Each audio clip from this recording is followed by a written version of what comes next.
Hi students, I am Ankita. Welcome to make the day science classes.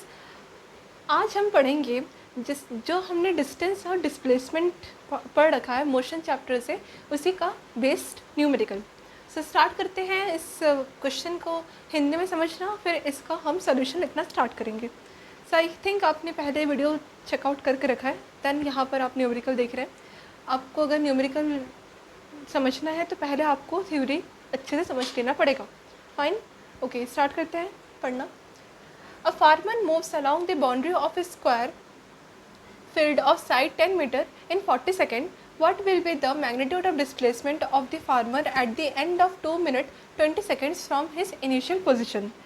इस question का मतलब ये है कि एक फार्मर है, एक किसान है, उसके पास एक खेत है। अब उस खेत का जो बाउंड्री है, ठीक है, साइड है, वो पहले तो बाउंड्री हमको देखना पड़ेगा कैसे शेप का है। वो शेप आपका स्क्वायर शेप का है, ठीक है। मतलब ये आपका जो क्वेश्चन के अकॉर्डिंग फार्मर के पास जो फील्ड है वो कुछ ऐसा है, ठीक है, ऐसा स्ट्रेट, हाँ, ये आपका स्क्वायर फील्ड है। अब ये फार्मर मान लो कि एक बाउंड्री से मूव किया। बाउंड्री मतलब ये आपका जो फार्मर है उसका इनिशियल पोजीशन है। अब इस वाले यहाँ पर आपका इनिशियल पोजीशन से ही मूव करने को कहा है, तो हम इनिशियल पॉइंट से मूव करना स्टार्ट करवाते हैं फार्मर को। और हम जो फील्ड का जो साइड है, मतलब जो स्क्वायर का साइड है, वो कितना है 10 किलोमीटर्स, और ये स्क्वायर शेप्ड है तो 10 किलोमीटर नहीं, 10 मीटर्स। तो आपका जो साइड होगा वो सब इक्वल ही रहेगा, क्योंकि ये स्क्वायर है। स्क्वायर का खासियत कि सब sides, all sides are equal. अब हम सब पॉइंट्स को नाम दे देते हैं, आपकी मर्जी में नाम दे सकते हो।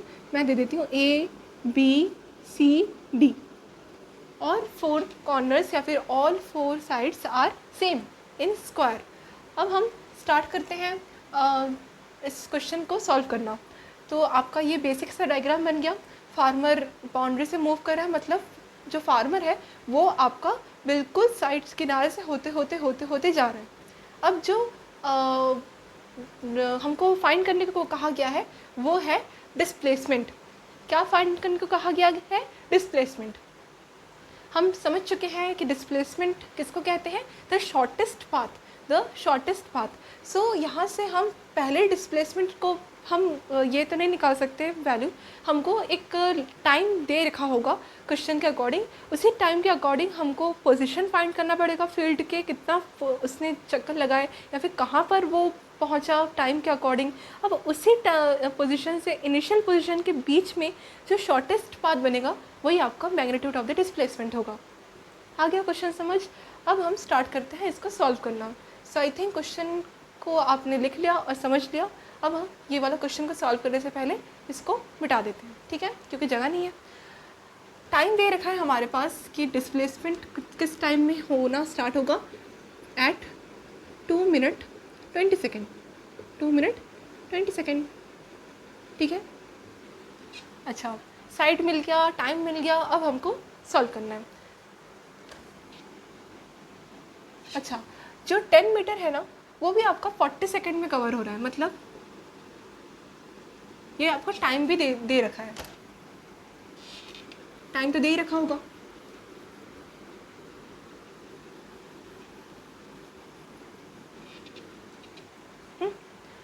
ये आपका 10 मीटर है ए पॉइंट, ये आपका बी पॉइंट है अगेन 10 मीटर, या फिर हम बोल सकते हैं 20 मीटर।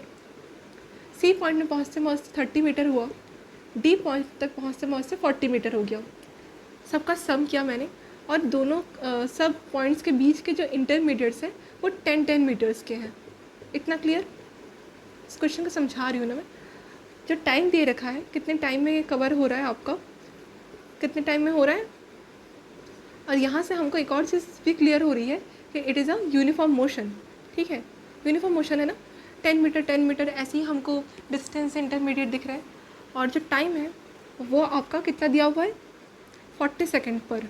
मतलब अगर कोई टाइम फर्स्ट में आपको दिया रहेगा तो उतना टाइम से आपका 40 सेकेंड क्या हो जाएगा, मतलब ड्यूरेशन, टाइम ड्यूरेशन, या फिर हम बोल सकते हैं कि इंटरवल 40 सेकेंड। 40 सेकेंड में बाद बाद वो टाइम बढ़ रहा है, पहुंच रहा है, ठीक है। सो यहाँ से आप पता ही लगा सकते हैं कि जो आपका स्क्वायर फील्ड है वो कितना छोटा सा है कि 2 मिनट में आपका 3 राउंड ख़त्म भी हो गया। मतलब ये आपका सीरियसली कोई फार्मर का फील्ड तो है नहीं, क्योंकि 2 मिनट में कोई फील्ड तो ख़त्म नहीं हो सकता। ये जस्ट एक समझाने का तरीका है, ठीक है। अच्छा, अगर किसी के घर में 2 मिनट वाला फार रहेगा तो प्लीज़ बताइएगा कमेंट में। Fine, okay.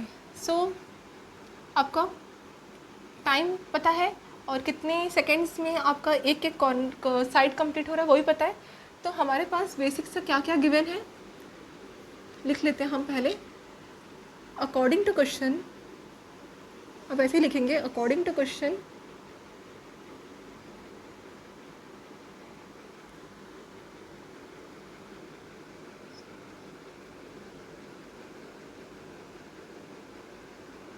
गिवन, क्या क्या गिवन है हमारे पास। 1 साइड इज इक्वल्स टू कितना है, 10 मीटर, कितने सेकेंड्स में कवर हो रहा है, 40 सेकेंड्स में। तो 4 साइड्स कितने सेकेंड्स में कवर हो जाएंगे, 40 सेकेंड्स में ही होंगे। देखिए 4 साइड्स मतलब 40 मीटर। मैंने कहा ना कि सब सेकेंड्स और सब जो इंटरमीडिएट बन रहे हैं मीटर वो 40-40 सेकेंड्स के ही इंटरवल में चल रहे हैं। सो 10 मीटर भी आपका 40 सेकेंड से लगेगा, 20 मीटर भी आपका 40 सेकेंड से लगेगा, क्योंकि इन दोनों के बीच में तो मैंने कहा ना uniform. So 10 metre is already taken the 40 seconds. So जब हम 40 मीटर पे भी पहुंच जाएंगे ना तो भी 40 सेकेंड्स का ही ड्यूरेशन रहने वाला है, ठीक है। ऐसे समझना है, क्वेश्चन ऐसे ही आते हैं। 4 sides is equals to 40 meter and also it takes 40 seconds. इतना क्लियर। अच्छा, अब हमारे पास हमको फाइंड करना है कि 2 मिनट 20 सेकेंड्स में कितना मीटर या फिर हाँ कितना मीटर कवर होगा। उसी मीटर से हमको इनिशियल पोजीशन के बीच डिस्प्लेसमेंट फाइंड करना है। ओके, सो फाइंडिंग लिखिए, finding the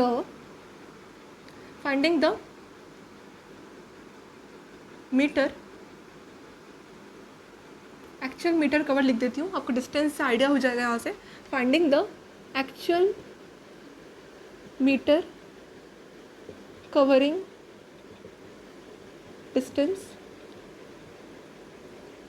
from the given time. अच्छा, तो हमारे पास गिवन टाइम कितना है, कितना था, 2 मिनट 20 सेकेंड। सो ये हमारे पास फील्ड था। अब ये फील्ड में आपका 10 मीटर का साइड था, 40 मीटर में कवर कर रहा था। ये ए था, ये बी था, ये सी था, ये डी था। अब 2 मिनट 20 सेकेंड में जब पहुँचेगा आपका टाइम फार्मर का घूमते घूमते, तब वो कौन से पोजीशन में पड़ेगा वो भी हमको दिखाना है। सो पहले तो हमको 2 मिनट 20 सेकेंड को सेकेंड्स में कन्वर्ट कर लेना है। क्यों? क्योंकि आपका जो डिस्टेंस रहता है वो डिस्टेंस पर अगर हम सेकंड निकालने की कोशिश करें या फिर हम डिस्टेंस को सेकंड्स में निकालने की कोशिश करें, क्योंकि आपका जो 40 सेकंड है वो दिया हुआ है ना एक साइड, तो हम जब सेकंड्स निकालेंगे तब हमको पूरा टाइम को सेकंड्स में ही निकालना है। सो 2 मिनट इज इक्वल्स टू कितना हो जाता है, 2 × 60 + 20, मतलब 2 6 × 12 + 20 is equals to 140 meter cover करेगा फार्मर इतने टाइम में। कितने टाइम में? 2 मिनट 20 सेकेंड में। तो हमको मीटर मिल गया। सो अकॉर्डिंग टू मीटर हम एक काम करते हैं, एक न्यू फंक्शन फाइंड करते हैं। कौन सा फंक्शन? New function. सो ये एक स्क्वायर है। स्क्वायर की खासियत ये होती है कि 4 कॉर्नर्स या 4 साइड्स एवरी टाइम इक्वल रहते हैं। सो अगर हम एक राउंड देखें कितना होता है, देखिए ये 140 मीटर की बात हो रही है। एक राउंड में तो 40 मीटर हो जा रहा है, मतलब वो कहीं बीच में रुक नहीं रहा, उसने बहुत ज़्यादा, एक से ज़्यादा राउंड्स लगाए होंगे इतने मीटर को कवर करने के लिए। तो मान लीजिए कि फार्मर ने चलना शुरू किया या दौड़ना शुरू किया, तो अब यहाँ से आपको फार्मर ने इनिशियल पोजीशन ए मान लीजिए, ए से दौड़ना शुरू किया। अब ए से दौड़ रहा है और 10 मीटर 20 मीटर 30 मीटर 40 मीटर, एक राउंड ख़त्म। तो 40 meter is equals to 1 round. पर हमको यहाँ पर कितने राउंड्स मिलेंगे वो तो हमको नहीं पता। सो राउंड्स का हम समझ लेते हैं कि फाइंड द राउंड्स और let the rounds be X. So हमको 140 मीटर में, एक्चुअली 140 मीटर में हमको एक्स राउंड्स फाइंड करने हैं, क्योंकि हमको राउंड्स कितने मिलेंगे वो तो हमको पता नहीं। तो हम क्या करेंगे, बेसिकली यूनिटरी मेथड का फॉर्मूला यूज़ करेंगे। यूनिटरी मेथड जिसको हम कैसे करते हैं, 40 मीटर अगर एक राउंड में होता है, सो 140 मीटर को हम क्या करेंगे, एक्स राउंड, देखिए 40x is equals to 140, so x is equals to 140 upon 40। I hope you have learn this type of numericals in class 7 maths. So ये आपको फेमिलियर होना चाहिए। और 0 0 का कैंसिल हो जाएगा। सो 4 3.5 से 14, ठीक है, 4 3.5 से 14, मतलब हमारे टोटल राउंड्स 140 मीटर में कवर कर रहा है फार्मर 3.5 राउंड्स, ठीक है। यहाँ पर x की जगह क्या आया हमारा, 3.5 राउंड्स। सो 3.5 राउंड्स मतलब एक 40 मीटर कवर, दूसरे राउंड में 80 मीटर कवर, तीसरे राउंड में 120 मीटर कवर, और चौथा राउंड तो हुआ ही नहीं पर हाफ राउंड कंप्लीट किया, मतलब आधा। मतलब हम अगर इसको 3 राउंड तो हो गया, फुल कंप्लीट किया फार्मर ने, पर जो चौथा राउंड था उसको कंप्लीट नहीं किया, हाफ किया, मतलब 20 मीटर कवर हो रहा है। 2 साइड्स ऑफ स्क्वायर यूज़ हो रहा है, ठीक है। तो 2 साइड्स ऑफ स्क्वायर मतलब हमारे पास जो फाइनल पोजीशन आया ना फार्मर का रुकने का, वो 2 मिनट 20 सेकेंड्स में आया सी पॉइंट पे, मतलब फार्मर सी पॉइंट पे रुका। अब हमको डिस्प्लेसमेंट पूछा गया, डिस्प्लेसमेंट, तो हम क्या करेंगे, इनिशियल से फाइनल तक डिस्प्लेसमेंट पूछा गया है। सो इनिशियल से फाइनल तक का शॉर्टेस्ट डिस्टेंस क्या हो सकता है, diagonal of the square, fine. अब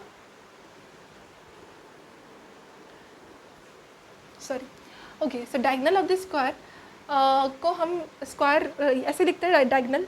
अब डायगोनल का फॉर्मूला सबको पता है, ये आपका डिस्प्लेसमेंट रहेगा ना, इसका ही लेंथ आपका डिस्प्लेसमेंट के इक्वल रहेगा, इसी का डिस्प्लेसमेंट बोलते हैं। So according to the area हम मेजर करते हैं, ठीक है। सो हम सबको पता है कि डिस्प्लेसमेंट फाइंड करने के लिए हमको ये जो स्क्वायर का डिस्प्लेसमेंट फाइंड करने के लिए हमको एक फॉर्मूला लगाना पड़ेगा, विच इज़ क्या, पाइथागोरस थ्योरम होता है ना।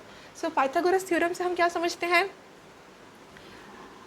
Perpendicular square plus base square is equals to hypotenuse का square, which is like A square plus B square is equals to C square using Pythagoras theorem.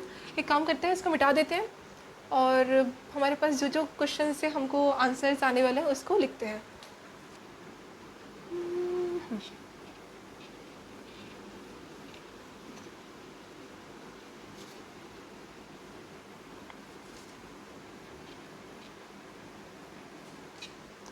Okay, using Pythagoras theorem,